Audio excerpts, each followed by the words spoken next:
Je suis André Barry du journal Les Paris Africains. Monsieur le ministre, vous avez manqué un point, c'est la déchéance du député de Sibiti. Vous avez pris la parole l'autre fois et vous avez dit que le monsieur, le député, je vais te dire,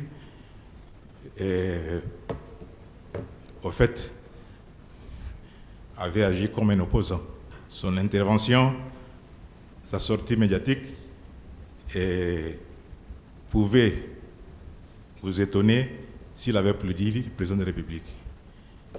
Mais sa déchéance, comment vous le jugez? Déjà par principe, je crois que vous devez vous rappeler la nature de mes propos de ce jour-là. J'avais dit deux choses. La première, qu'intervenant en tant que porte-parole du gouvernement, j'interviens sur les questions relatives à l'action du gouvernement et qu'il ne m'appartenait pas, en tant que porte-parole du gouvernement, d'évoquer l'actualité politique ou politicienne. C'est ce que je vous avais dit. J'avais ajouté qu'il ne m'était pas paru étonnant qu'un opposant s'oppose et que le contraire eût été une surprise, c'est-à-dire qu'il dise du bien du gouvernement.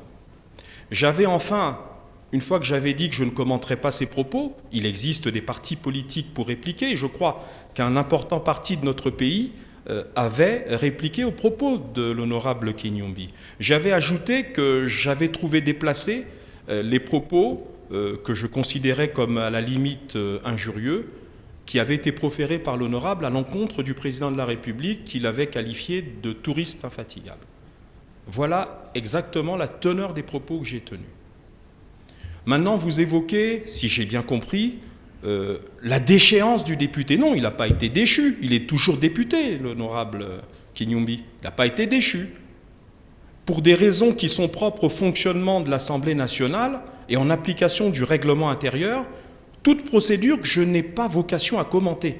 L'Assemblée nationale, c'est le pouvoir législatif, c'est une des branches du pouvoir législatif, et nous sommes l'exécutif. Et comme vous le savez, la Constitution consacre la séparation des pouvoirs. Donc je n'ai pas vocation à commenter les actes posés par l'Assemblée nationale dans le cadre de son fonctionnement interne.